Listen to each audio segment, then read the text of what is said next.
The shuttle descended through the docking bay of the Galactic Council station with all the grace of a falling brick. Ambassador Elena Vasquez gripped her seat restraints as the pilot fought with the manual controls, compensating for the station's exotic gravitational fields that their computers couldn't quite interpret correctly. 50 years. 50 years of humanity sending messages into the void, and this was the welcome they received. The station itself was massive beyond comprehension. It orbited a blue giant star in what the Council called neutral space, though Elena suspected nothing in the galaxy was truly neutral anymore. Through the viewport, she could see ships of 100 different designs docked at various ports. Some looked organic, grown, rather than built. Others seemed to be made of pure crystal that caught and refracted the starlight. And there, near the bottom tier, was the UNS Defiant, humanity's escort vessel. It looked crude and angular compared to the elegant curves of the alien ships, like a hammer among sculptures. "Ambassador, we've been cleared to disembark," her aide, James, said quietly. He was young, barely 30, and this was his first off-world assignment. His hands shook slightly as he gathered the datapads containing humanity's presentation materials. Elena stood and smoothed her uniform. She had chosen to wear her old naval dress whites rather than civilian clothes. Let them see that humanity understood discipline and order. "Remember," she said to her small team of 5, "we're here to observe as much as we are to be observed. Watch everything. Record everything your implants can capture." The airlock opened with a hiss that sounded too loud in the silence. The docking bay beyond was enormous, with ceilings that stretched up at least 50 meters. The air smelled strange, like ozone mixed with something floral that Elena couldn't identify. Temperature felt perfect, humidity just right. They had done their homework on human comfort requirements, at least. A delegation waited for them, 7 beings of different species, none of them human. The one in front stood nearly 3 meters tall, with scaled skin that shifted between green and blue depending on how the light hit it. Its eyes were vertical slits, and when it opened its mouth to speak, Elena saw rows of sharp teeth. "Welcome, representatives of humanity." The translator implant in Elena's ear rendered the words in English, though she could hear the underlying hisses and clicks of the creature's native tongue. "I am Overlord Zexthar, Speaker for the Galactic Council. We have reviewed your petition for membership." There was something in the way he said it. Not quite contempt, but close, like a teacher addressing a particularly slow student. "Thank you, Overlord Zexthar," Elena replied, keeping her voice neutral. "Humanity is honored to finally receive recognition from the Council. We look forward to learning our place among the stars." Zexthar's head tilted slightly. "Yes, your place. That is what we will discuss." He turned without waiting for a response and began walking toward a corridor that branched off from the docking bay. The other aliens fell into step behind him. Elena and her team had no choice but to follow. The corridors were wide and tall, clearly designed to accommodate species of vastly different sizes. They passed dozens of aliens going about their business. Some walked on 2 legs, others on 4 or 6. One appeared to float, its body a gelatinous mass contained in some kind of environmental suit. None of them paid the human delegation any attention. "Your species achieved faster-than-light travel approximately 50 Earth years ago," Zexthar said as they walked. He didn't look back, addressing them over his shoulder. "Using what you call a fusion drive system to power a crude gravity manipulation engine. Very traditional." James bristled beside Elena, but she touched his arm lightly. "Not yet. Let them talk." "We have refined the technology significantly since then," Elena said. "Our current drives are efficient and reliable." "Reliable," Zexthar repeated, and this time there was definite amusement in his voice. "Yes, I suppose they are. You have explored 17 star systems in 5 decades. The Vraxians explored 17 systems in their first 3 years with FTL capability. They entered a massive chamber that could only be the council hall. It was circular, with seats arranged in ascending rings around a central platform. Hundreds of seats, maybe thousands, though only about a third were currently occupied. Holographic displays floated in the air, showing data and images Elena couldn't immediately interpret. Zxthar led them to the central platform. "Stand here. The council will address you shortly." The delegation stood in a tight group as Zxthar climbed to a seat in the second ring, directly in front of them. Other council members began to pay attention now, turning to examine the humans with various appendages that might have been eyes. A chime sounded, pure and clear. Zxthar stood. "The Council recognizes the species known as humanity, native to the planet Earth in the Sol system. They have petitioned for membership and recognition. The Evaluation Committee has completed its assessment." A holographic display materialized above the platform, showing Earth rotating slowly. Data scrolled alongside it in dozens of languages. Elena's implant translated the relevant sections. Population, 8 billion. Technology level, Tier 7. Military capability, minimal. Notable achievements, none listed. Tier 7. Elena felt her stomach sink. She had done her research. The Council used an 8-tier system to classify civilizations. Tier 1 species were the ancient ones, the founders. Tier 8 species were pre-spaceflight. Tier 7 meant humanity ranked just barely above primitives who hadn't left their home worlds. The Council has determined that humanity may be granted limited membership status. Zxthar continued. "You will be assigned a territorial zone not to exceed 15 light-years from your home system. You will be prohibited from colonizing systems claimed by other species. You will be restricted from accessing Council databases above Level 3. And most importantly, you will abide by the Technology Treaty." "Technology Treaty?" Elena asked, her voice carefully controlled. Another council member stood, this one insectoid with 4 arms and compound eyes. "The Technology Treaty prevents lower-tier species from developing or deploying weapons and technologies they are not culturally prepared to handle responsibly. You will submit your current military inventory for review. Certain technologies will be prohibited." James whispered urgently to Elena. "They're going to disarm us." Elena didn't respond to him. Instead, she addressed the council. "May I ask what technologies would be prohibited?"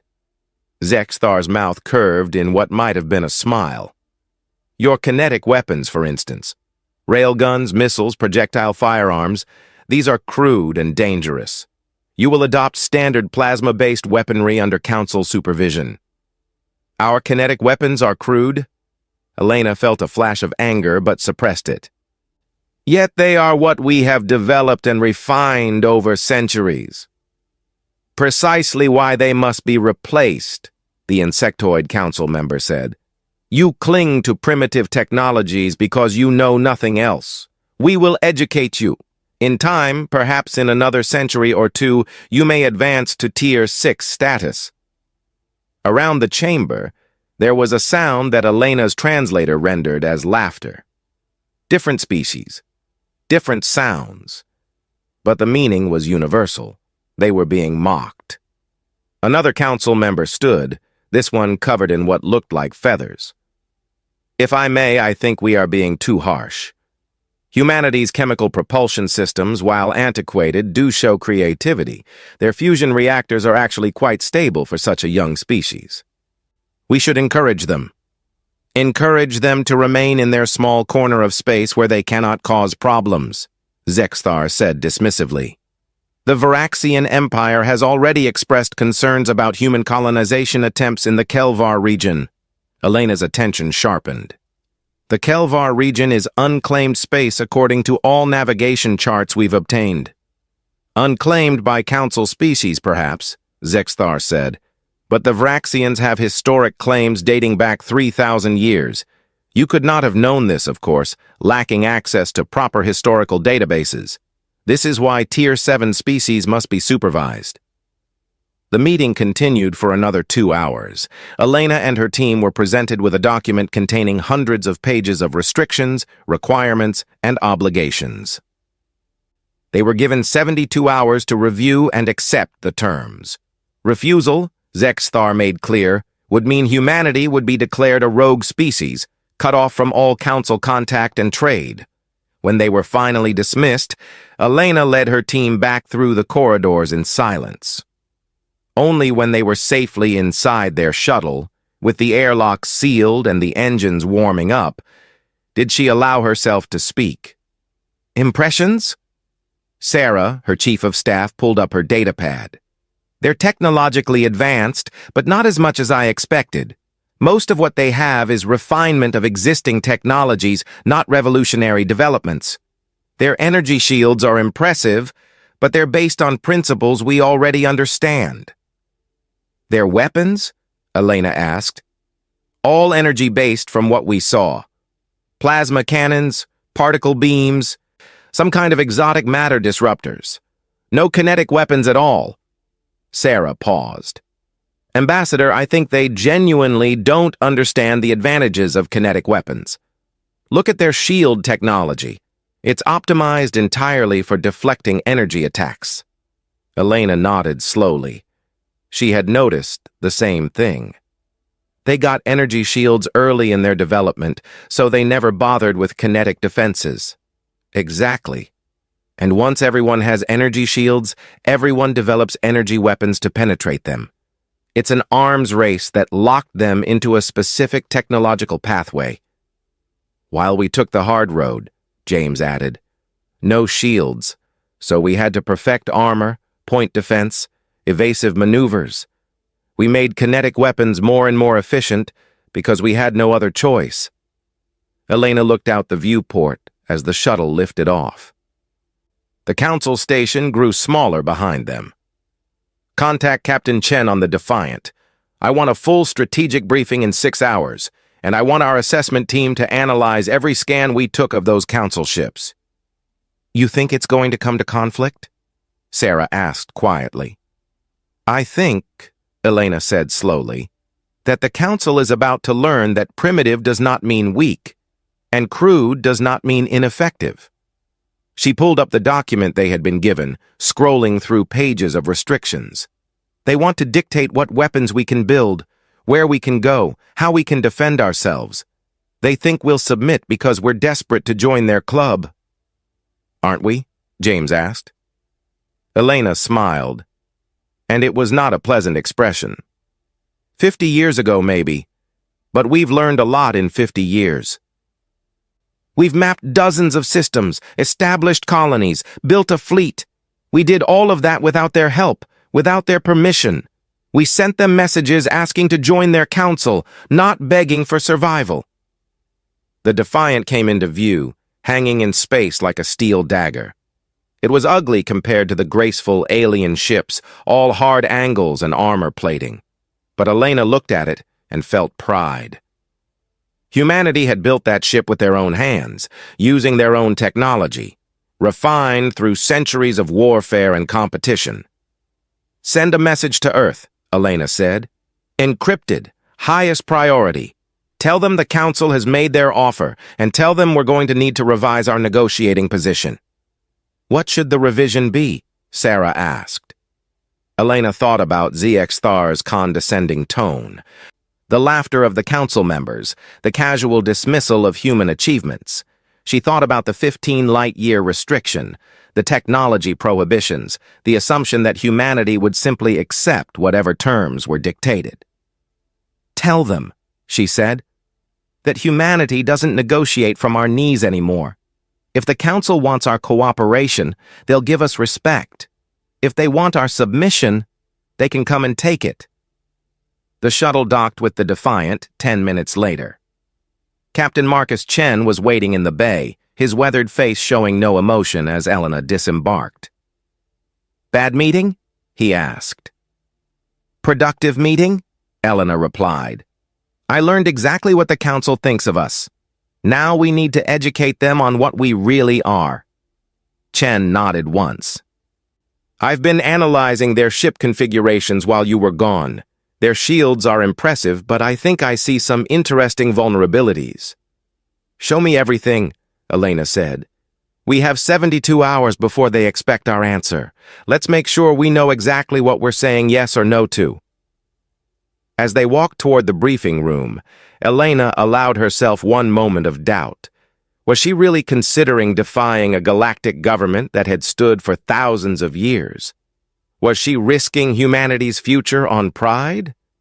But then she remembered Zex Thar's smile, the casual way he had dismissed human technology, the assumption that they would simply obey.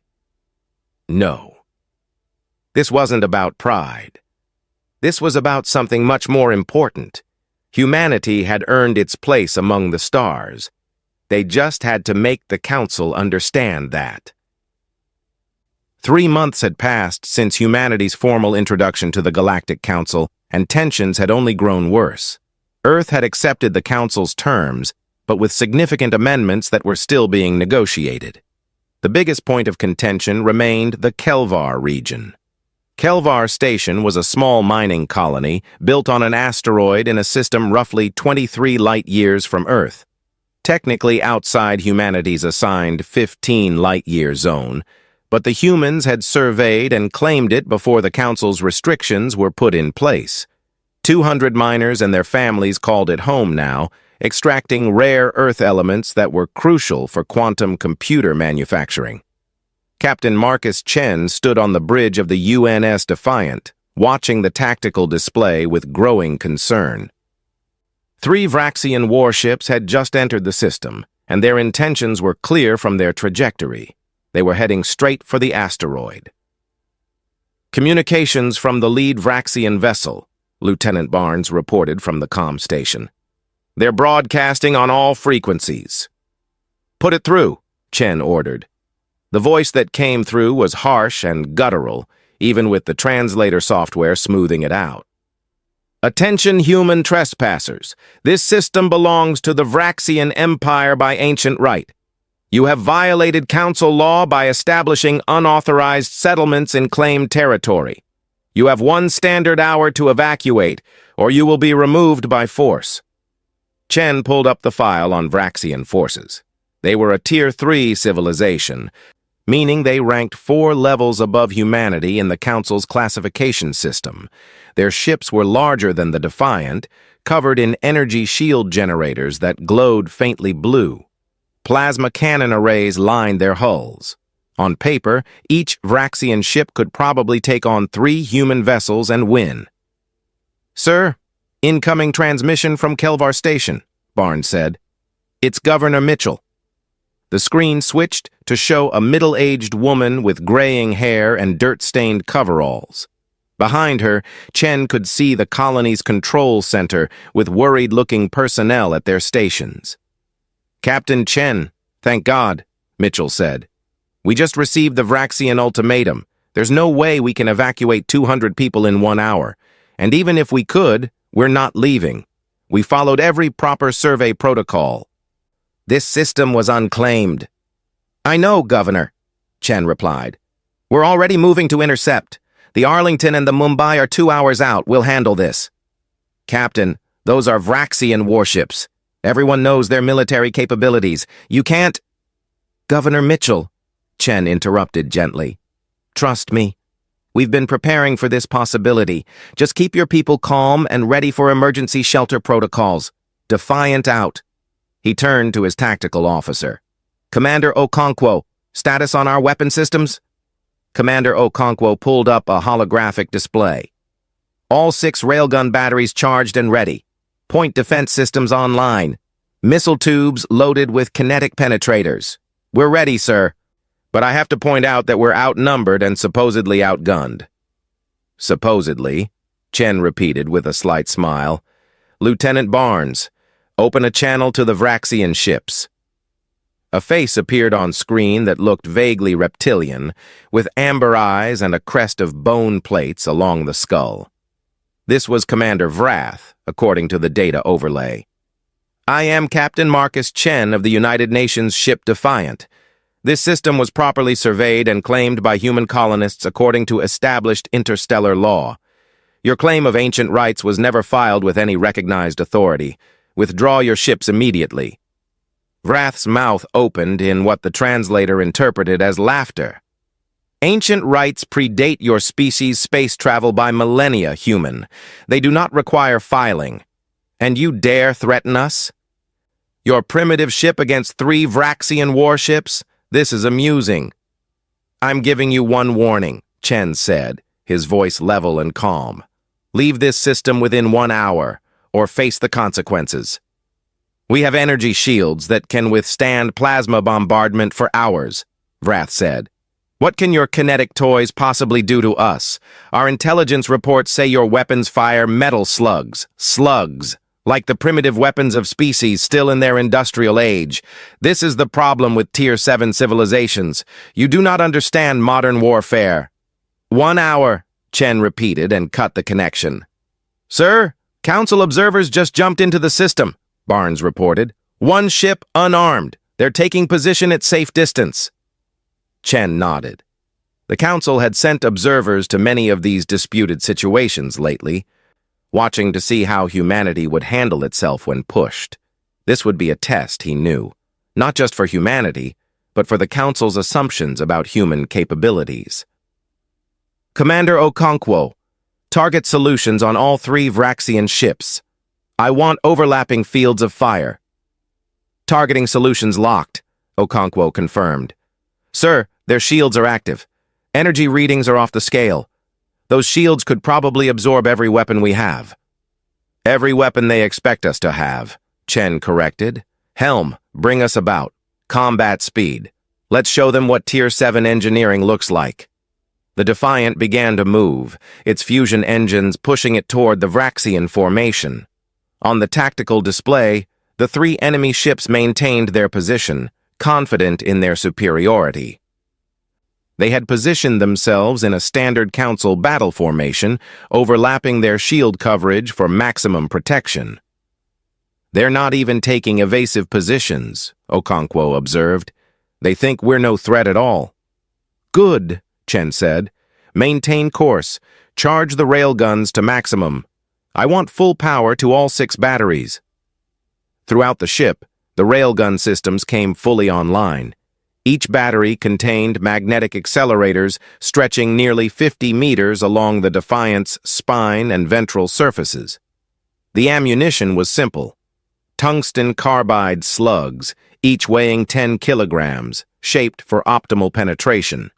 No explosives, no exotic materials, just dense metal accelerated to enormous velocities.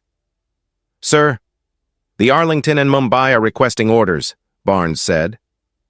They'll be in range in 90 minutes. Tell them to maintain course but stay out of engagement range. They're to observe only unless I give direct orders. Sir, are you sure? 3 against 1 is exactly the odds I want, Chen finished. This needs to be unmistakable. No room for the Council to claim we won through numbers or luck. The hour ticked down. The Vraxian ships didn't move. On the colony, Governor Mitchell had ordered everyone into the reinforced shelters, but Chen knew they were watching. Everyone was watching. This would be the first real test of human military capability against a Council species. With 5 minutes remaining, Vrath's face appeared on screen again, uninvited. This is your final chance, human. Withdraw your ship and evacuate the colony. The Vraxian Empire is being generous by offering this opportunity. Do not force us to destroy you. Chen looked at him for a long moment. Target lock confirmed on your vessels, Commander Vrath. You have 3 minutes to withdraw. Target lock? Vrath's crest rose in what might have been anger or amusement. Our shields will disperse any energy weapons you possess. And your kinetic weapons? They are useless against modern shielding technology. The Vraxian Empire mastered shield theory 2,000 years ago. 2 minutes, Chen said calmly. Vrath made a dismissive gesture. Very well.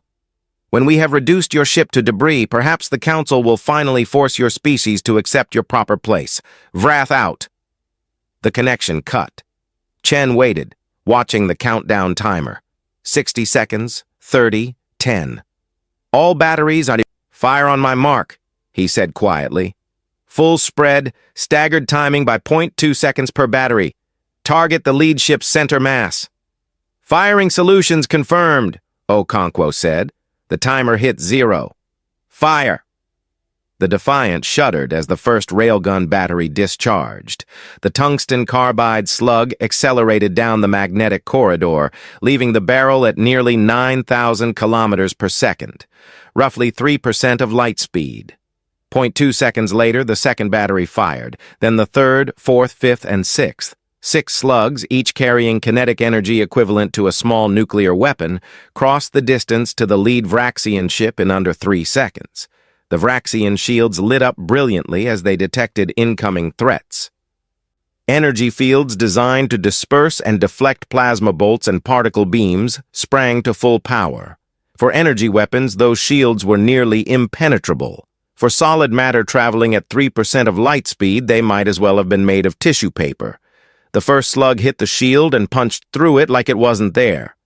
The energy field, optimized for dispersing heat and electromagnetic radiation, had no mechanism to slow or stop solid kinetic energy. The slug continued through the shield without losing any appreciable velocity and struck the Vraxian ship's hull. The impact released all that kinetic energy in an instant. The hull vaporized. The slug continued through the ship, creating a perfectly circular tunnel that glowed white-hot. It exited the far side and continued into space, taking with it a spray of molten metal and atmosphere. 0.2 seconds later, the second slug hit, slightly offset from the first. Then the third, fourth, fifth, and sixth. Each impact created a new catastrophic wound. The lead Vraxian ship, designed to withstand hours of plasma bombardment, came apart in less than 2 seconds. Its reactor containment failed, and the resulting explosion lit up the system like a second sun. Targets 2 and 3 are breaking formation, Okonkwo reported, his voice steady despite the shocked looks on the faces around the bridge. They're trying to maneuver. Track them! Fire as batteries reload. 4 shots per target. Spread the impact points. The remaining Vraxian ships were scrambling now, their confidence shattered. They tried to bring their plasma cannons to bear. But the Defiant was already moving, using thrusters to present different angles. More railgun shots fired, the magnetic accelerators recharging with brutal efficiency. The second Vraxian ship tried to rotate its strongest shield facing toward the Defiant. It didn't matter. The tungsten carbide slugs punched through shield and hull with equal ease, 4 impacts in rapid succession, and the ship began venting atmosphere from multiple hull breaches. Its engines went dark as the power systems failed. The third ship tried to run. Its pilot must have realized the futility of fighting an enemy their shields couldn't stop. The ship began burning hard for the system's edge, where it could safely jump to FTL. Maintain fire, Chen ordered. Don't let it escape. 3 more slugs caught the fleeing ship. 1 struck an engine nacelle, sending the ship into an uncontrolled spin.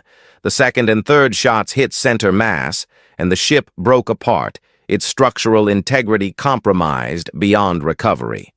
From first shot to last, the engagement had lasted 4 minutes and 43 seconds. 3 Vraxian warships, representative of a Tier 3 civilization's military might, had been reduced to expanding clouds of debris and frozen atmosphere. The bridge of the Defiant was silent for a long moment. Then Lieutenant Barnes spoke, his voice shaky. "Sir, we're being hailed by the Council observer ship. Put it through." An alien face appeared, one Chen didn't recognize, some species with large black eyes and smooth gray skin. The translator caught up after a moment. "Captain Chen, this is Observer Talmec of the Galactic Council Monitoring Division. We have recorded the engagement. I must request clarification on your weapons systems. Our sensors detected no energy discharge prior to the destruction of the Vraxian vessels.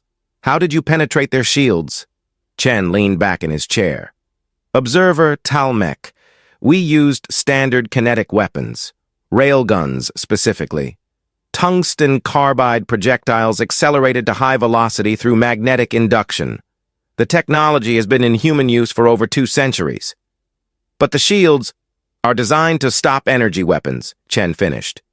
We noticed that. Your shields are very impressive at dispersing heat and radiation. But kinetic energy? Solid matter at high velocity? Your shields weren't built to handle that because none of you use kinetic weapons anymore. There was a long pause. The Council was not aware that kinetic weapons could be so effective. Respectfully, Observer, the Council assumed our weapons were primitive because they were different from yours. That was a mistake. Chen glanced at the debris field that had been the Vraxian ships. I suggest the Council reconsider its assessment of human military capabilities. The Vraxian Empire will demand sanctions against humanity for this attack, Talmech said, though he sounded uncertain. The Vraxian Empire violated established interstellar law by threatening a legally established colony, Chen countered. We defended our citizens. The Defiant has full combat recordings available for Council review. Your own observers witnessed the entire engagement. The Vraxians fired first. Actually, neither side had fired first except the railguns. But Chen was betting the Council would be too shocked by the method of victory to worry about technicalities. We will file a complete report, Talmech said finally. The Council will review these events. Captain Chen, humanity's technological classification may need to be reassessed. We look forward to that reassessment, Chen said neutrally. Defiant out. He turned to his crew. Damage report. 0 damage, sir, Okonkwo reported. They never got a shot off. Our shields weren't even activated. Good. Lieutenant Barnes, open a channel to Kelvar Station. Let Governor Mitchell know the threat has been neutralized. While Barnes made the call, Chen pulled up the strategic map of local space. This engagement would change everything. The Council had watched humanity destroy 3 of their member species' warships in less than 5 minutes, using weapons the Council had dismissed as primitive relics. Within days, maybe hours, every species in the Council would know what happened here. They would know that their shields, the defensive technology they had relied on for thousands of years, were useless against human weapons. They would know that humanity, ranked as a lowly Tier 7 civilization, had just demonstrated the ability to destroy Tier 3 warships with contemptuous ease. Some would be frightened, some would be angry, some would be calculating, wondering what other assumptions about human capabilities were wrong. And some, Chen knew, would decide that humanity needed to be put down before they became a real threat. The Vraxian Empire wouldn't take this loss quietly. Other species might decide to strike preemptively. Sir, message from Ambassador Vasquez at the Council Station, Barnes said. Encrypted, highest priority. Chen opened it on his personal screen. Vasquez's message was brief. Well done. Come home. We need to prepare for what happens next. Chen nodded to himself. What happened next would determine humanity's future in the galaxy. They had shown they could fight. Now they would see if they could survive the storm that fight had unleashed. 6 weeks after the Kelvar incident, Ambassador Elena Vasquez stood in the newly constructed diplomatic facility on Luna, Earth's moon. Humanity had insisted on hosting the emergency council session on their own territory. After Kelvar, the council had agreed, though Elena knew it was more from caution than respect. They wanted to see Earth's defenses firsthand, to understand what they were really dealing with. Through the reinforced windows, she could see Earth hanging in the black void, half in shadow, half illuminated. Somewhere down there, 8 billion people were watching and waiting to see if this meeting would bring peace or war. The Council had sent an ultimatum 3 days ago. Surrender all kinetic weapons and submit to Tier 8 classification, 1 step above pre-spaceflight primitives, or face a full enforcement action. Humanity's response had been 2 words: come in force. Now 30 warships from 5 different Council species were approaching the solar system, carrying troops and weapons meant to force compliance. The Council believed it was bringing overwhelming force. Elena knew better. "Ambassador, the Council representatives are arriving," James announced. He looked tired. They all did. The past 6 weeks had been a frantic scramble of diplomatic communications, military preparations, and strategic planning. "How many came in person?" Elena asked. 7, including Overlord Zexthar. The rest are attending via hologram from their homeworlds. 7. That meant 7 species were confident enough to send their representatives into what might become a war zone. Or arrogant enough. Elena wasn't sure which. The Council members entered the conference room in a procession. Zexthar led them, his scaled hide looking darker than Elena remembered. His eyes, those vertical slits, fixed on her with what might have been anger or calculation. The others followed. The insectoid representative she had seen before, a floating gelatinous creature in its environmental suit, a being that looked like animated crystal, and 3 others of various forms.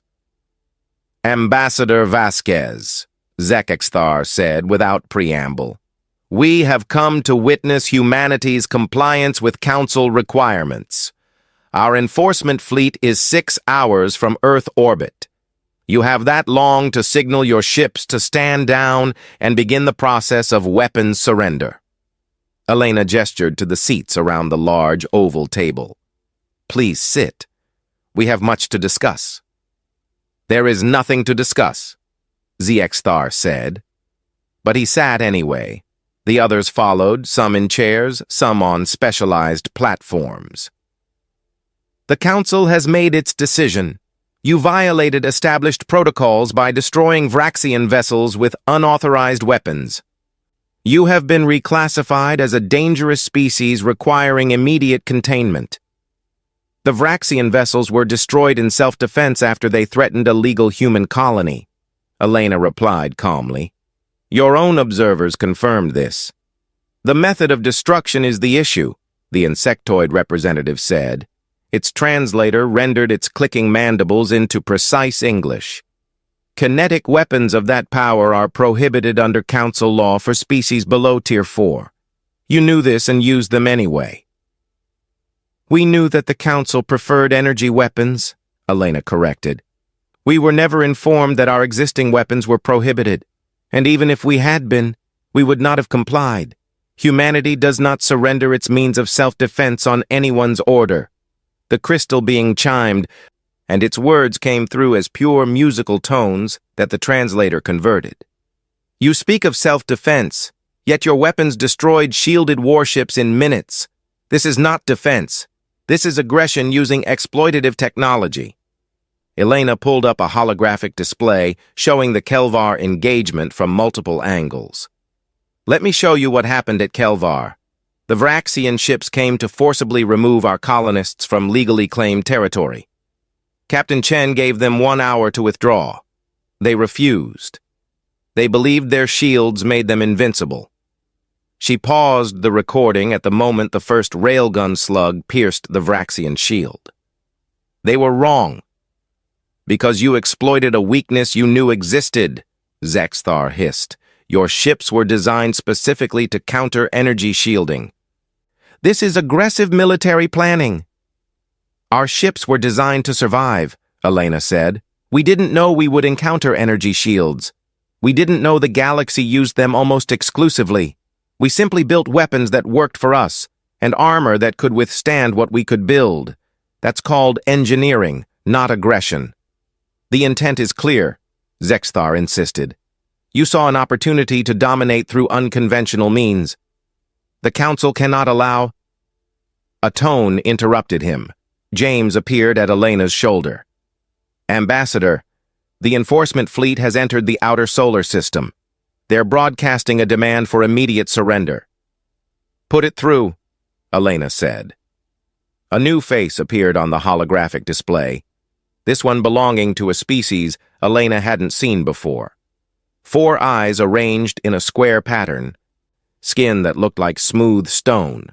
The translator identified him as Fleet Commander Korvax of the Thalzin Navy. "Attention, human forces. This is Fleet Commander Korvax commanding the Council Enforcement Fleet. We are approaching Earth with 30 warships representing 5 member species.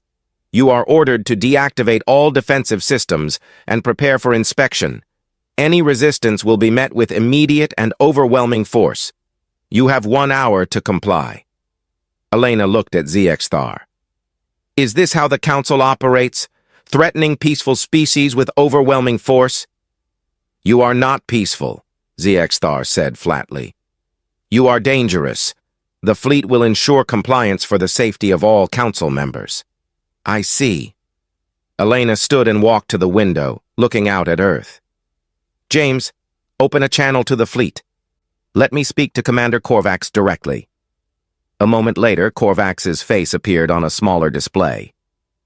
"I am Ambassador Vasquez, humanity's representative to the Galactic Council.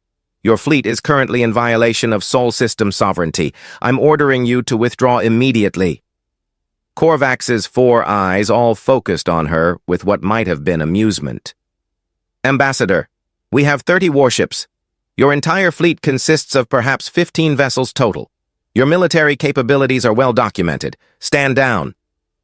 "Commander, our military capabilities are clearly not as well documented as you believe, but I'll give you one chance. Turn your fleet around, leave this system, and we can resolve this diplomatically." "You have 1 hour," Korvax repeated and cut the connection. Elena turned back to the Council representatives. "You've made a mistake. Several mistakes, actually. Your first mistake was assuming that the Kelvar incident was a fluke.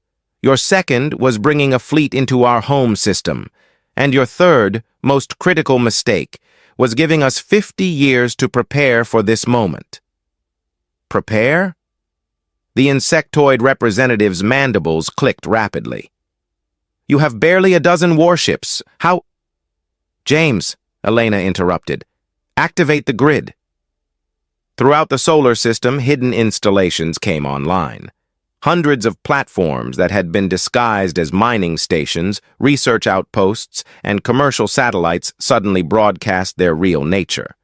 Railgun batteries, each one larger than those mounted on the Defiant.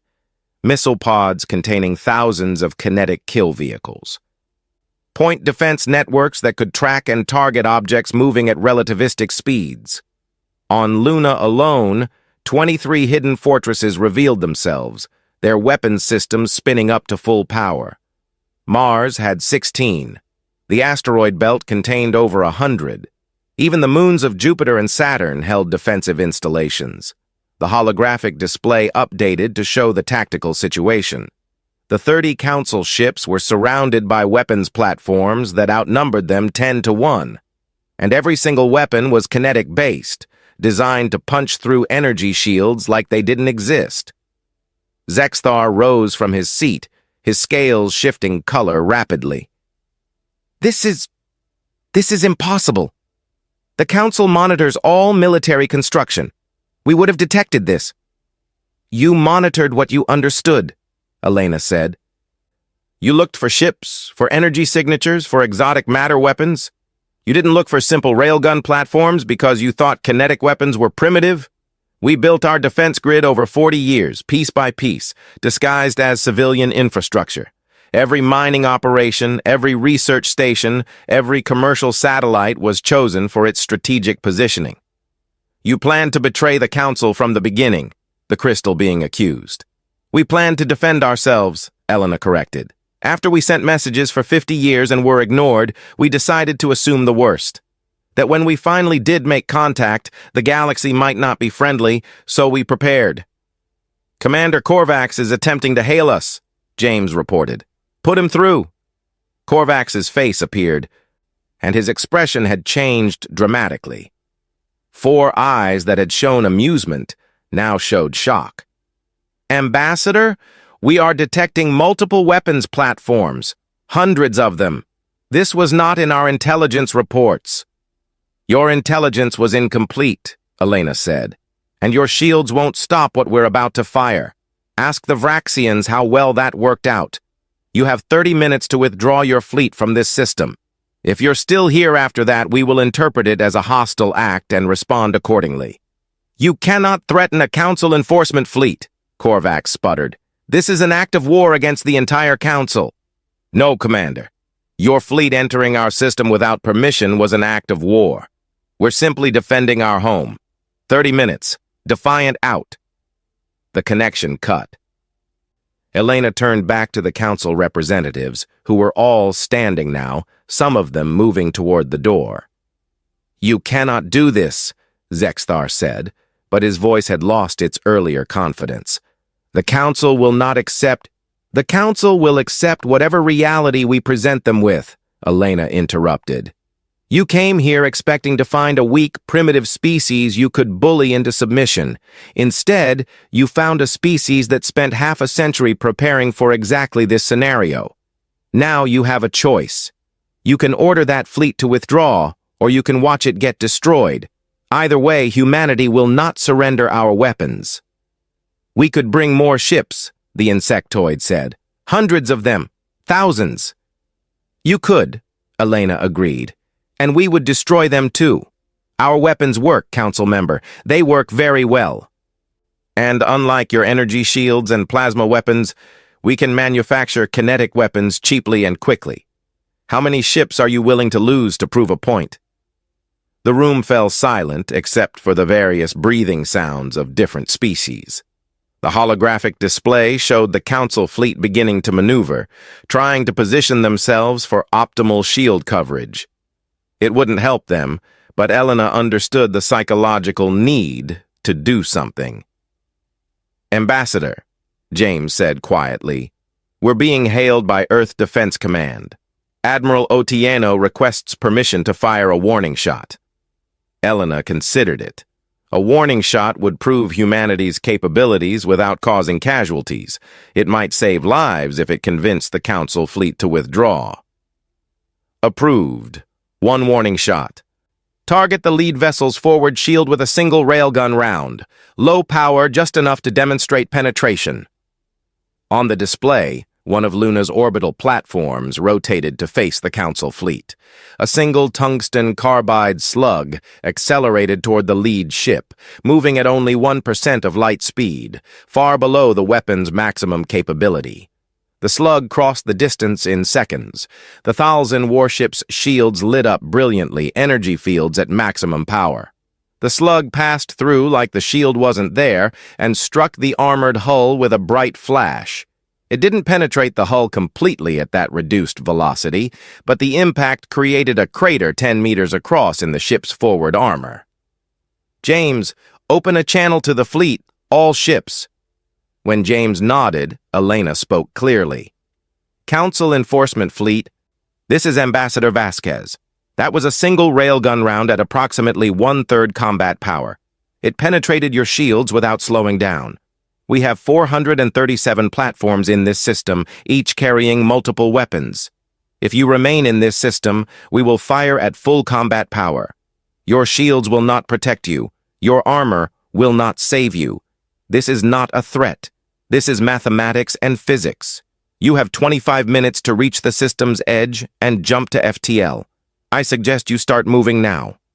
She cut the connection and looked at Zexthar. Order them to withdraw. There's been enough posturing. No one needs to die today. Zexthar's scales had gone almost black. The Council will never accept this humiliation. The Council will accept whatever reality exists, Elena said firmly. We didn't ask for this confrontation. You brought it here. We're simply not rolling over because you expected us to. Now order that fleet to withdraw, or explain to your government why you let 30 ships get destroyed because you were too proud to back down. For a long moment, Zexthar stared at her. Then, slowly, he pulled out a communication device. This is Overlord Zexthar to Fleet Commander Korvax. Withdraw all vessels from the Sol system immediately. Disengage and return to Council space. Overlord, Korvax's voice was confused. But the mission, is over, Zexthar finished. Withdraw now. That is a direct order from the Council. On the tactical display, the Council fleet began to turn, moving back toward the outer system. They would need 30 minutes to reach safe jump distance, but they were moving away. No more shots would be fired today. Elena felt tension drain from her shoulders. Thank you, Overlord. That was the right decision. Do not misunderstand, Zexthar said coldly. This changes nothing. The Council will reassess, reconsider, and respond. You have won this engagement, but you cannot win against the entire galaxy. We don't want to fight the entire galaxy, Elena said. We just want respect, equal treatment, the right to defend ourselves without asking permission. Give us that, and we have no quarrel with anyone. Respect must be earned. We just earned it, Elena replied. You came here with 30 warships planning to force our surrender. You're leaving with 30 warships because we allowed it. We could have destroyed that fleet. We chose not to. That's not the action of an aggressive species. That's restraint. That's mercy. If you can't respect our capabilities, at least respect our restraint. The Council representatives left shortly after, escorted back to their ships in silence. When they were gone, James slumped into a chair. We did it. We actually did it. We survived, Elena corrected. That's all. The Council won't forget this. Some species will want revenge. Others will want to understand how we did it. And some... She paused, thinking. Some will realize that the Council's authority isn't as absolute as everyone thought. That's going to have consequences. What kind of consequences? Elena looked out at Earth again, at the planet that had spent 50 years preparing for a moment like this. The kind that change everything. The Council has ruled through assumed superiority for thousands of years. We just proved that superiority is an illusion. Other species will notice. Some will be inspired. The galaxy just got a lot more interesting. She pulled up a communication screen. Get me Admiral Otieno. We need to keep the defense grid active for now. And contact Ambassador Hayes on the Council station. Tell her to start reaching out to smaller species, ones who might be tired of Council restrictions. If the Council won't give us equal treatment, we'll build our own alliance. An alliance of lower-tier species, James asked. An alliance of species who believe in self-determination, Elena corrected. The Council's hierarchy is based on when species develop certain technologies, not on actual capability or wisdom. There are probably dozens of species ranked below their actual abilities, just like us. Let's find them. As James began making calls, Elena watched the Council fleet disappear toward the outer system. Zexthar was right about one thing. This changed nothing in terms of Council policy, but it changed everything in terms of what was possible. Humanity had just told the galaxy's ruling government no and made it stick. That simple act of defiance would echo across 1,000 worlds. The question now was whether it would inspire rebellion or unite the Council against them. Either way, humanity would be ready. They had spent 50 years preparing for first contact. Now they would spend however long it took preparing for what came next. 6 months had passed since the Council enforcement fleet withdrew from Sol system. An uneasy peace held across the galaxy, maintained less by treaties and more by mutual uncertainty. The Council had lost face, and everyone knew it. Smaller species were asking uncomfortable questions. Why should the Council dictate what weapons they could use? Why should ancient species determine the fate of newer ones? Humanity had spent those 6 months quietly building alliances. 12 species had formally requested diplomatic relations with Earth, most of them ranked Tier 5 or below by the Council's classification. Ambassador Vasquez had personally visited each one, establishing trade agreements and mutual defense pacts. The Council watched with growing alarm, but took no action, until the Salthians decided to act. Dr. Sarah Kim stood in the quantum research facility beneath Tokyo, reviewing data streams with growing concern. The facility had been built to study exotic physics, but for the past year, its real purpose had been detecting quantum entanglement signatures, the telltale sign of teleportation technology. And right now, every sensor in the facility was screaming warnings.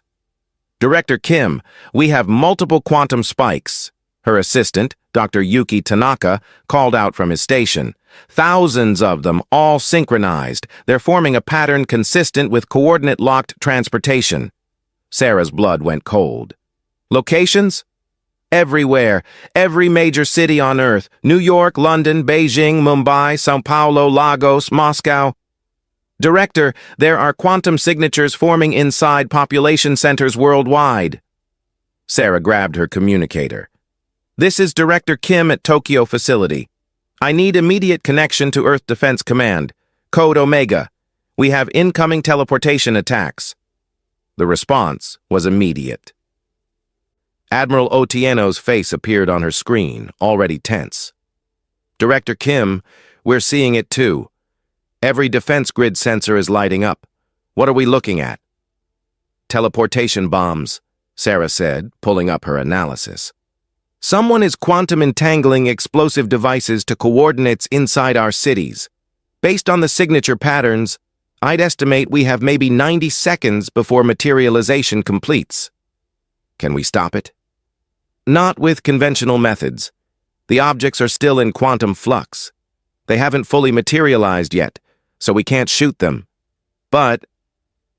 Sarah pulled up a different display, one showing theoretical calculations her team had been working on for months. "We might be able to redirect them." "Redirect?"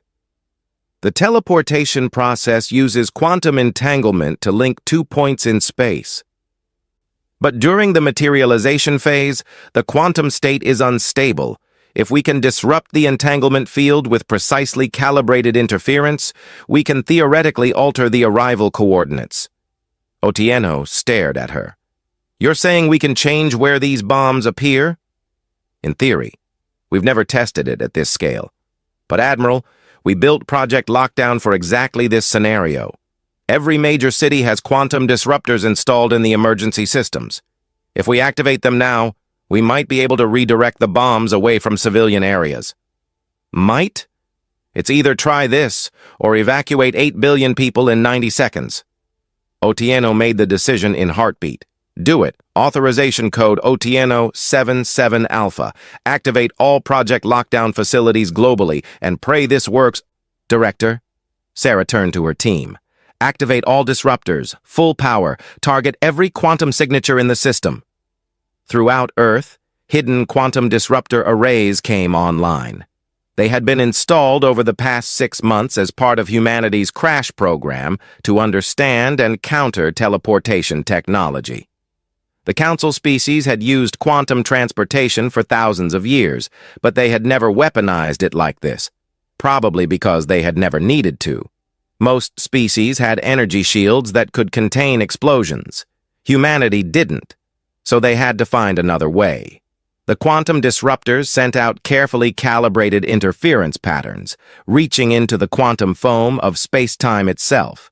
Each bomb was locked in a superposition state, simultaneously at its origin point and destination point until the quantum wave function collapsed. The disruptors forced premature collapse, but with modified entanglement coordinates. On Sarah's display, she watched as thousands of quantum signatures shifted. Bombs that had been materializing above New York suddenly appeared in the upper atmosphere. Devices forming in Beijing relocated to the Pacific Ocean. Every major population center's incoming attacks were redirected to safe zones: the upper atmosphere, deep ocean, remote areas. The timing wasn't perfect. 3 bombs materialized before the disruptors could redirect them. One appeared in a warehouse in Lagos. Another formed on a rural road in Argentina. The third materialized in an empty office building in Sydney that had been evacuated for renovations.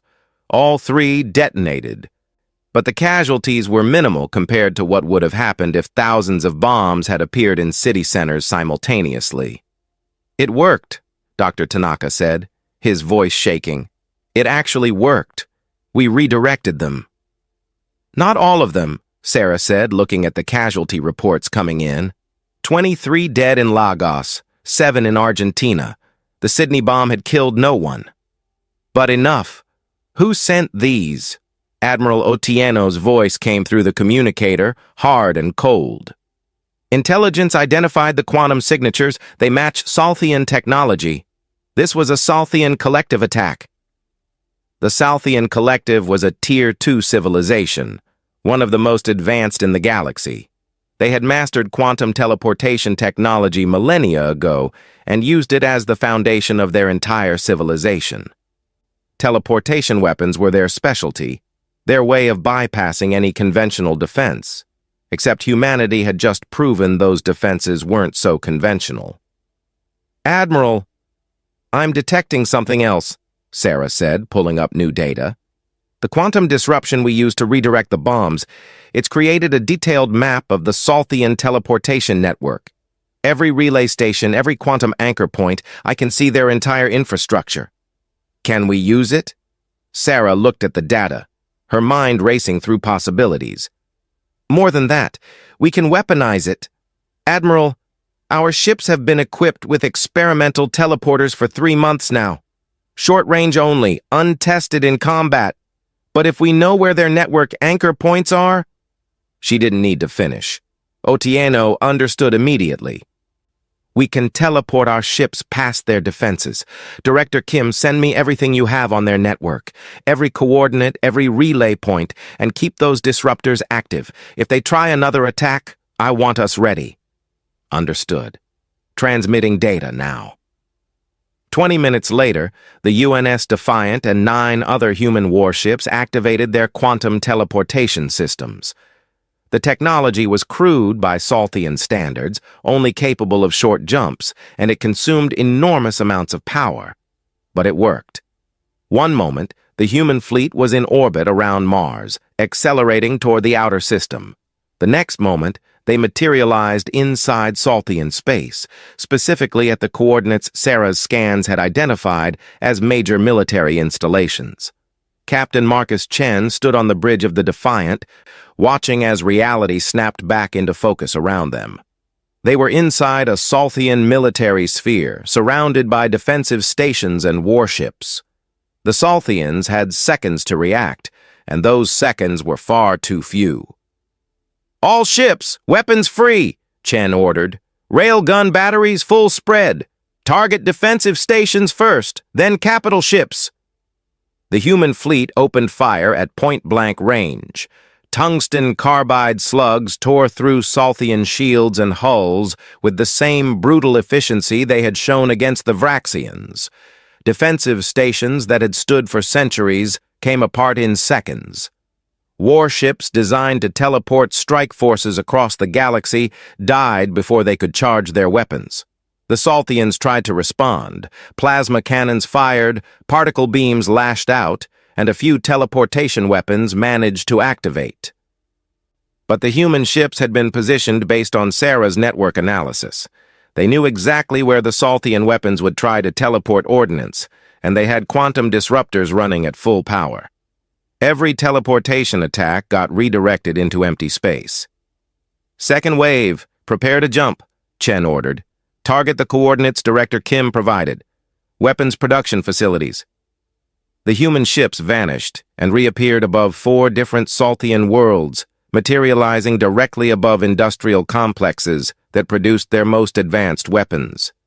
Kinetic bombardment from orbit, precise and devastating. The facilities burned. A third jump brought them to Salthian relay stations, the quantum anchor points that allowed their civilization-wide teleportation network to function. More railgun fire, more destruction.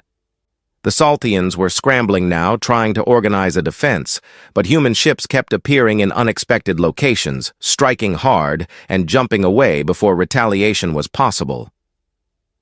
"Admiral Otieno is ordering fleet-wide withdrawal," the communications officer reported.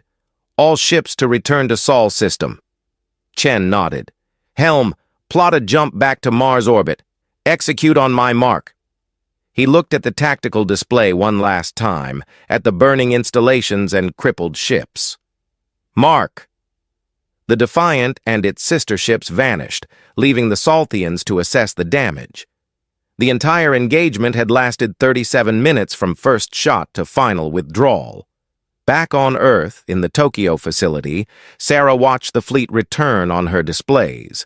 The data from the engagement was already flowing in, and what she saw made her breath catch. "Director," Dr. Tanaka said, "the quantum disruptors didn't just redirect their attacks. The feedback from the Salthian network, we learned how their entire teleportation system works. Every protocol, every quantum encryption key. Director, we can access their network. We can go anywhere they can go." Sarah pulled up the data, verifying what Tanaka was saying. He was right.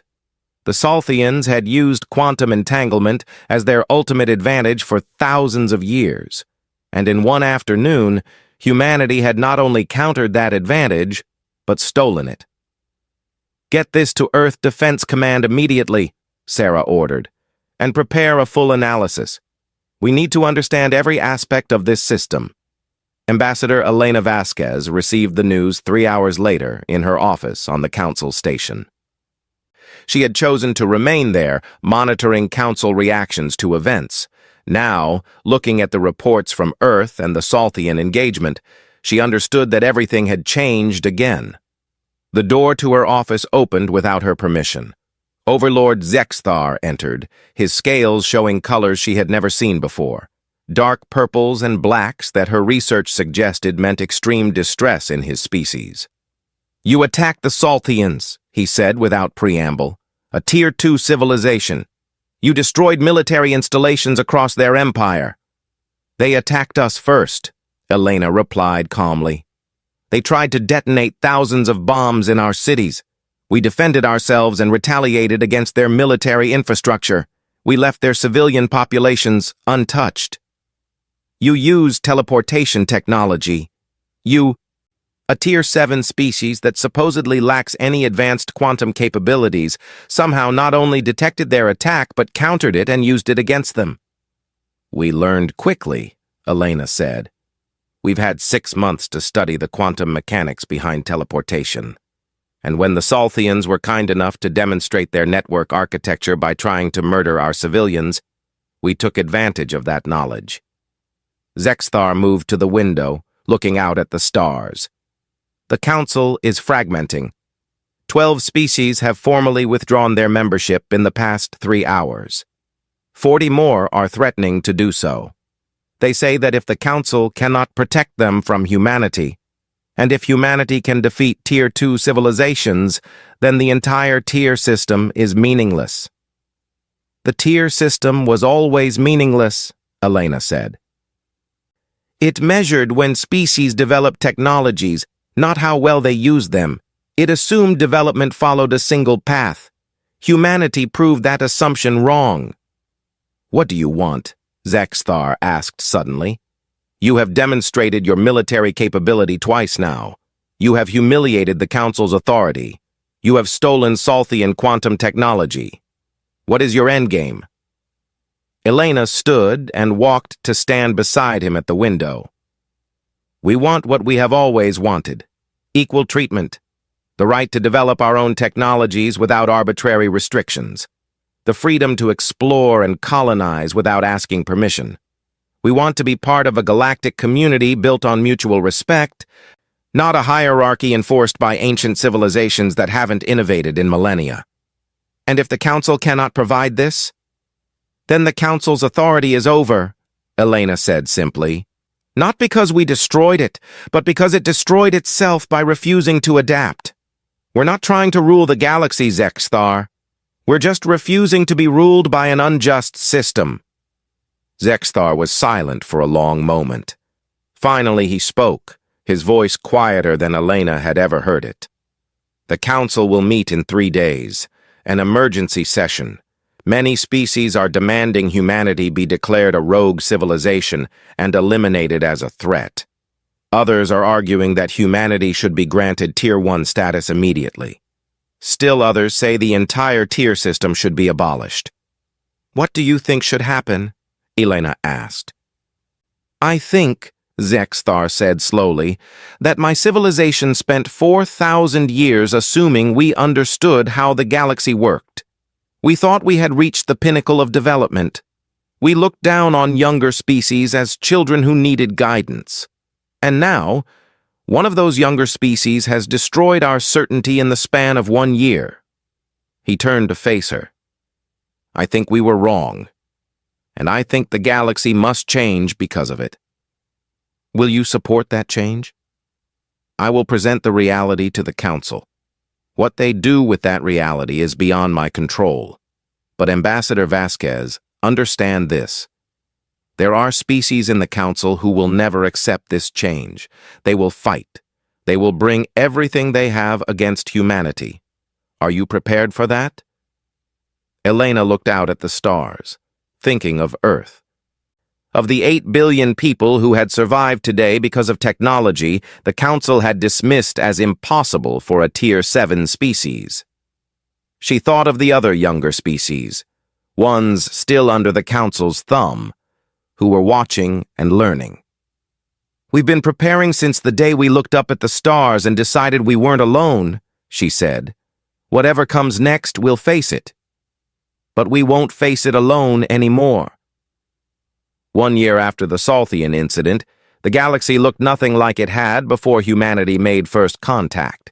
The Galactic Council, which had ruled for 12,000 years, had dissolved in a cascade of withdrawals, defections, and internal conflicts. The grand station where it had once met now sat empty, a monument to assumptions that no longer held. Ambassador Elena Vasquez stood in a different station now, one that humanity had built in cooperation with 40 other species. It was smaller than the old Council station, more functional, less grandiose. The Federation Station, they called it, orbiting a yellow star in neutral space that no species claimed as their own. Today marked the 1-year anniversary of the Federation's founding, and representatives from 83 species had come to attend. Elena looked out at the assembly hall, so different from the council chamber she remembered. There were no ascending rings of seats here, no hierarchy of placement, just a circular arrangement where every species sat at the same level. Tier designations had been abolished. There were no rankings, no restrictions, only a simple charter, mutual respect, self-determination, and collective defense. Quite a crowd, Ambassador Hayes said, joining Elena at the observation window. Hayes had been humanity's representative to the Council before its dissolution. Now she served as Humanities Federation Secretary, managing the day-to-day operations of the new organization. 83 species, Elena said. Last month it was 76. The month before, 68. We're growing. So is the remnant, Hayes warned. The remnant was what they called the die-hard Council loyalists, who refused to accept the new order. Roughly 30 species, mostly the oldest and most technologically advanced, who had retreated to their core territories and declared the Federation illegal. Intelligence reports they're building something. A new fleet, much larger than anything they've fielded before. How long until it's operational? 6 months, maybe 8. They're being smart about it this time. No assumptions about human capabilities. They're designing specifically to counter kinetic weapons and quantum disruptors. Elena nodded. She had expected this. The remnant couldn't accept that their authority was gone. They would try to reclaim it by force, and this time they would be prepared. Have we shared this intelligence with the other Federation members? Full briefing scheduled for tomorrow. But Elena, some of our newer members are getting nervous. They joined the Federation because we defeated the Council twice. Now they're hearing the remnant is building a fleet specifically to defeat us. Questions are being asked about whether we can actually protect them. Can we? Hayes smiled slightly. You should ask Admiral Chen. He's been preparing for this since the day the Council dissolved. The Federation Assembly met the next day, with all 83 member species represented. Elena stood at the central podium, no longer as a mere ambassador, but as Secretary General, elected by unanimous vote 6 months earlier. She looked out at the faces, and variations of faces, watching her. "Members of the Federation," she began, "we gather today to address a growing threat. The species who remained loyal to the old council, who we call the Remnant, are preparing for war.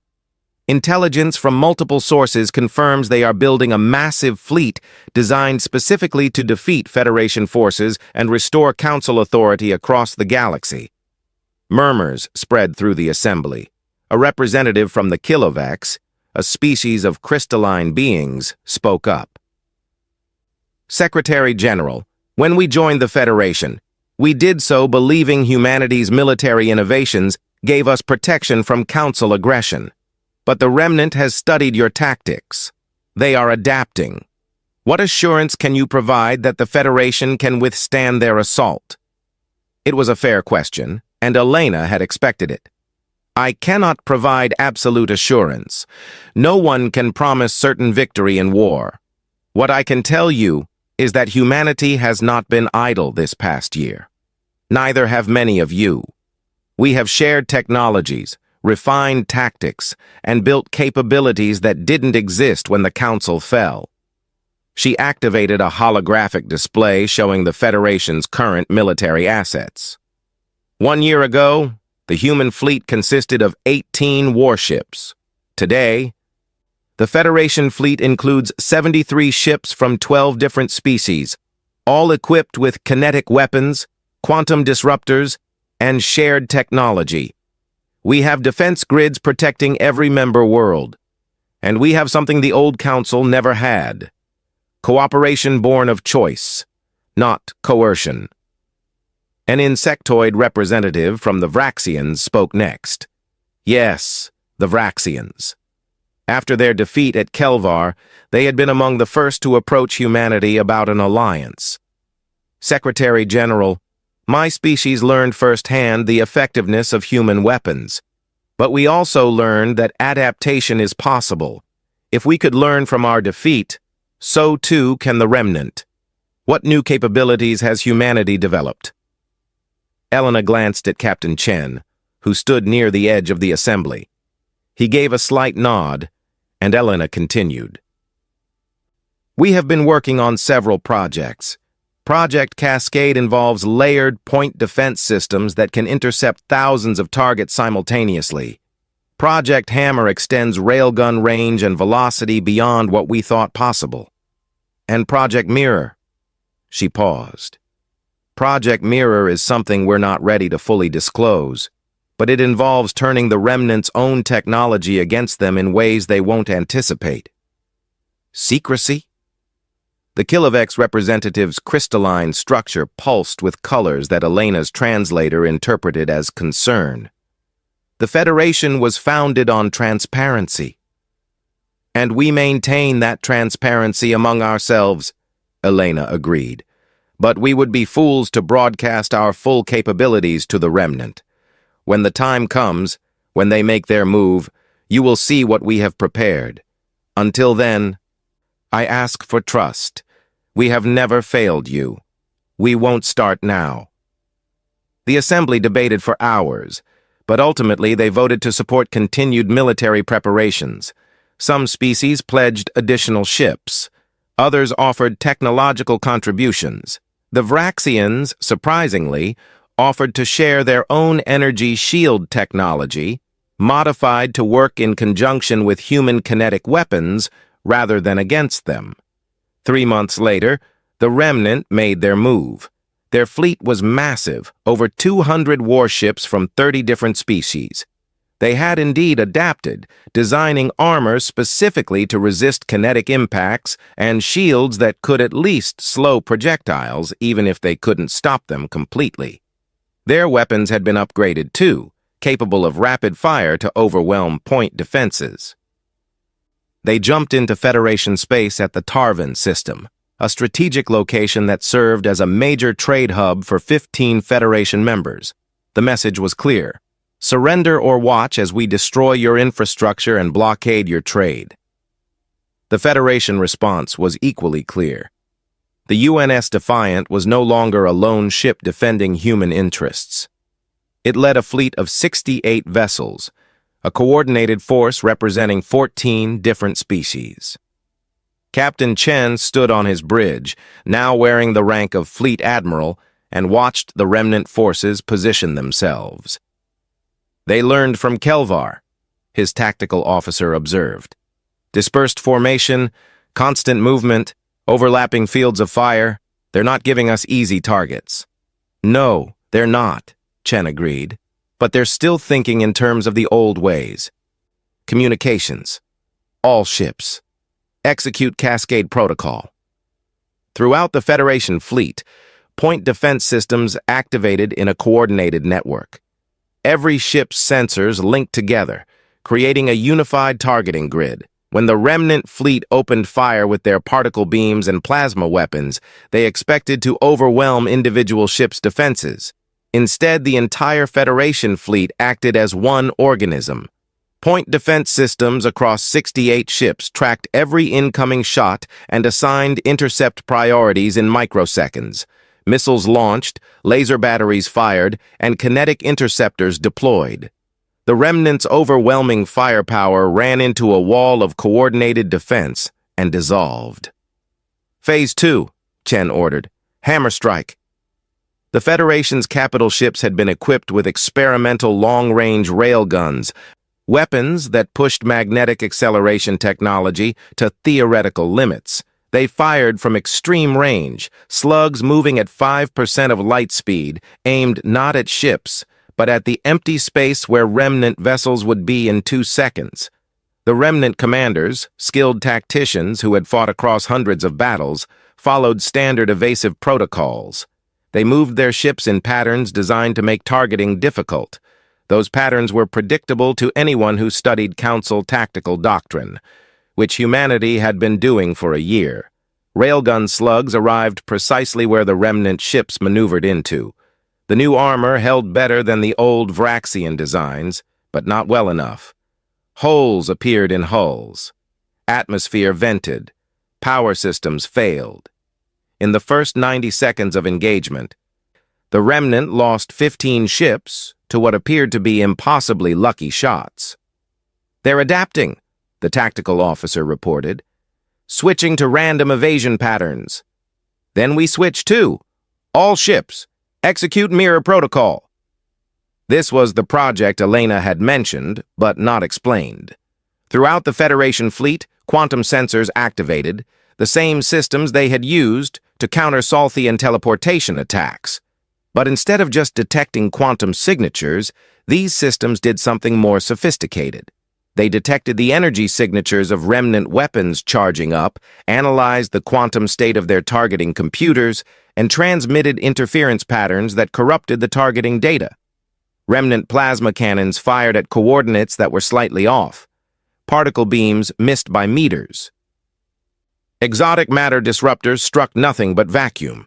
The remnant fleet was shooting blind, their own advanced targeting systems betrayed by quantum interference they couldn't detect. Meanwhile, the Federation fleet poured kinetic fire into the enemy formation with brutal precision. "Remnant fleet is breaking formation," communications reported. "Multiple vessels signaling surrender. The command ship is attempting to withdraw." "Let them go," Chen ordered. "Accept the surrenders. All ships cease fire on vessels that have signaled compliance." The battle ended 43 minutes after it began. The remnant had arrived with 212 ships. They retreated with 147. 65 vessels had been destroyed or captured. Federation losses totaled 3 ships destroyed and 7 heavily damaged. In the aftermath, as rescue operations recovered survivors from both sides, Elena arrived at the Tarvin system aboard a diplomatic shuttle. The leaders of the remnant fleet, those who had surrendered, were brought to the Federation flagship for negotiations. The commander was Ziexthar. The old overlord looked diminished somehow, his scales showing more gray than they once had. He sat across from Elena in the conference room, guarded but not restrained. "You have won again," he said without preamble. "Will you execute us as examples?" "No," Elena said simply. We will offer you the same choice we offer everyone. Join the Federation as equals, or return to your territories and leave us alone. Those are your only options. And if we choose neither, if we rebuild and come at you again, then we will defeat you again and again. Until you understand that we're not your enemies, Yexthar. The old hierarchy, the assumption that age equals wisdom and power equals right, that's the enemy. We didn't destroy the council. It destroyed itself by being unable to change. Yexthar was silent for a long time. Finally, he spoke. When you first came to the council station, I thought you were primitives. Arrogant primitives who needed to be taught their place. I was wrong about so many things. Not everything, Elena said. You were right that we were dangerous. Just not in the way you thought. We're dangerous to stagnation, to unjust hierarchies, to systems that crush innovation in the name of stability. And if I wanted to join your federation, my species, my people. Elena pulled up a document on the display. This is the Federation Charter. Read it. If your people agree to its terms, all species equal, no restrictions on self-development, mutual defense, collective prosperity, then you're welcome. We don't hold grudges against species for their leaders' choices. Over the next 3 months, 47 of the remnant's 30 species applied to join the Federation. Some, including Yexthar's people, were accepted after careful review. Others chose true independence, establishing their own territories outside Federation space, but maintaining trade relations. A handful of the oldest species simply vanished into deep space, unable to accept the new reality. The galaxy had been reorganized, not through conquest, but through demonstration. Humanity hadn't imposed a new order. They had simply proven that the old order was based on false assumptions. Other species made their own choices from there. 1 year after the Battle of Tarvin, Elena Vasquez stood in the same observation window where she had stood so many times before. But this time, she wasn't alone. Captain, now Admiral, Chen stood beside her, along with Sarah Kim, who had been appointed Federation Science Director, and Ambassador Hayes. You look thoughtful, Sarah observed. Still worried about threats? Always, Elena admitted. There are still species out there who hate what we've built. Pirates who see Federation trade as easy targets. Unknowns in unexplored space. The galaxy is dangerous. But different dangerous, Chen added. Not dangerous because of enforced hierarchy and resentment. Just the natural dangers of a big universe. Do you think it will last? Hayes asked. The Federation? Or will it eventually become just another council enforcing its own orthodoxy? Elena considered the question seriously. That depends on us, on whether we remember where we came from. Humanity spent 50 years being ignored, then 1 year being underestimated. We know what it's like to be dismissed as primitive. As long as we remember that, as long as we remain committed to letting others make their own choices, I think we can avoid becoming what we fought against. And if we forget? Sarah asked. Then someone else will come along and teach us the same lesson we taught the council, Elena said. Some species even younger, even more innovative, who will show us our assumptions are wrong. And that will be healthy. That's how civilizations grow. A tone sounded, indicating an incoming transmission. Hayes checked her data pad. It's from the exploration fleet. They've made contact with a new species on the galactic rim, pre-FTL but close to achieving it. How are they being approached? Chen asked, concerned. Hayes smiled. According to protocol, observation only, no interference. We're waiting for them to achieve FTL on their own. When they do, we'll introduce ourselves and offer friendship. No demands, no restrictions. Just an invitation to join the galactic community when they're ready. Elena nodded approvingly. That's how it should be. No more primitive classifications. No more tier systems. Just patience and respect.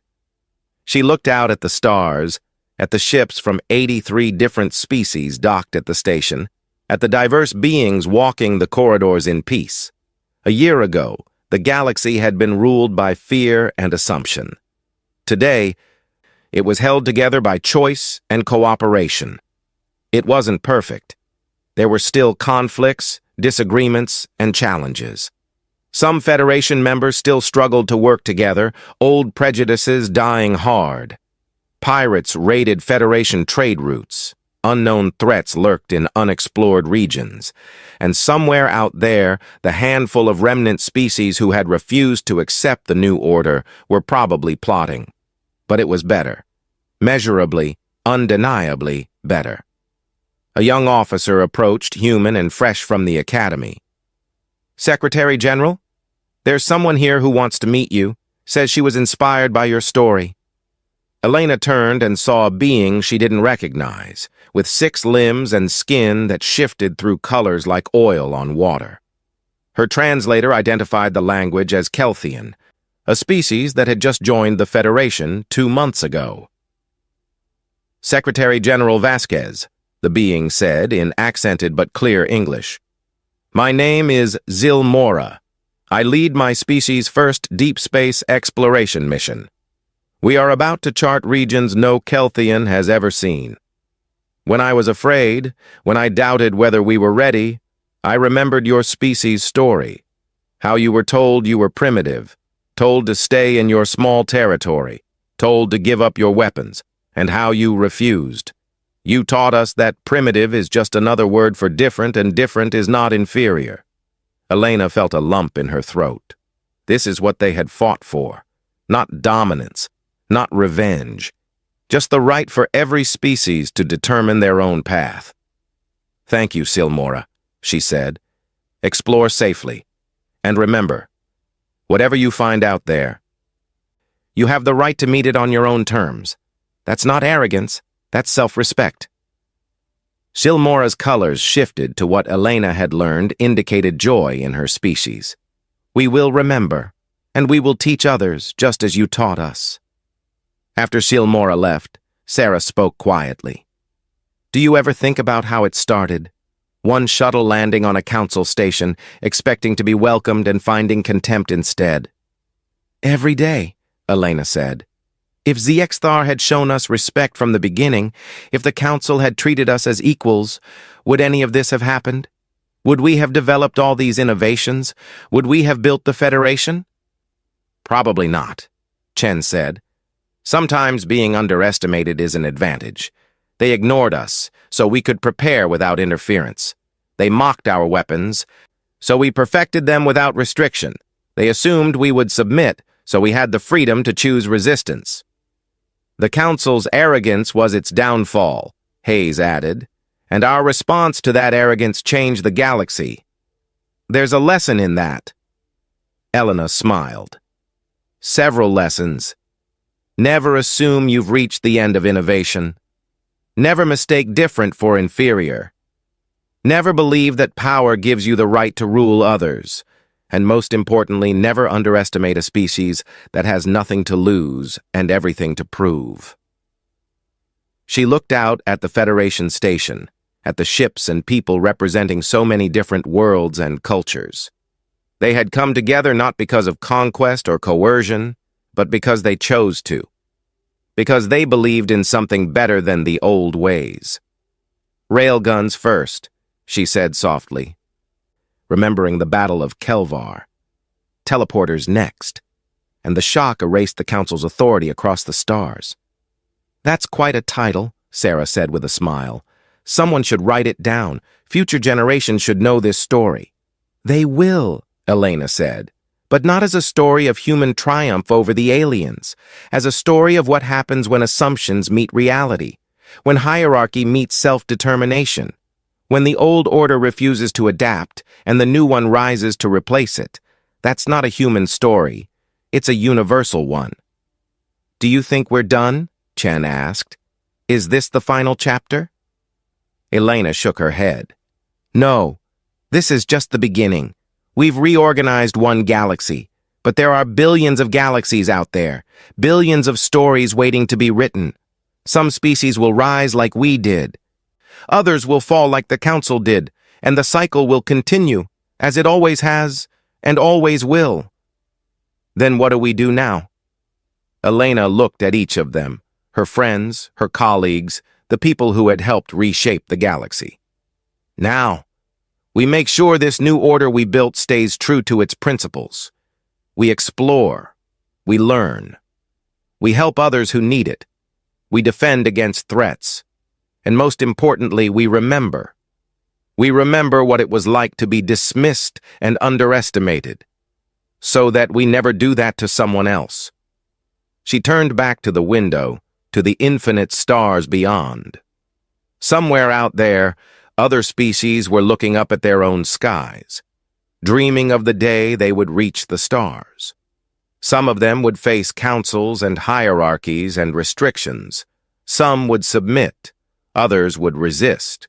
And when they did resist, when they fought for their right to determine their own future, they would find allies waiting. The Federation would be there, not to rule them or restrict them, but to stand beside them. Because that was what the Federation was for. The galaxy had changed, not because humanity was stronger or smarter than everyone else, but because they had refused to accept someone else's definition of what they could be. That simple refusal, that basic insistence on self-determination, had shattered an order 12,000 years old, and in its place, something better had begun to grow. Elena Vasquez, former naval officer, diplomat, and now Secretary General of the Federation, smiled at the stars. The future was uncertain, as it always was, but for the first time in 12,000 years, it was also free, and that made all the difference.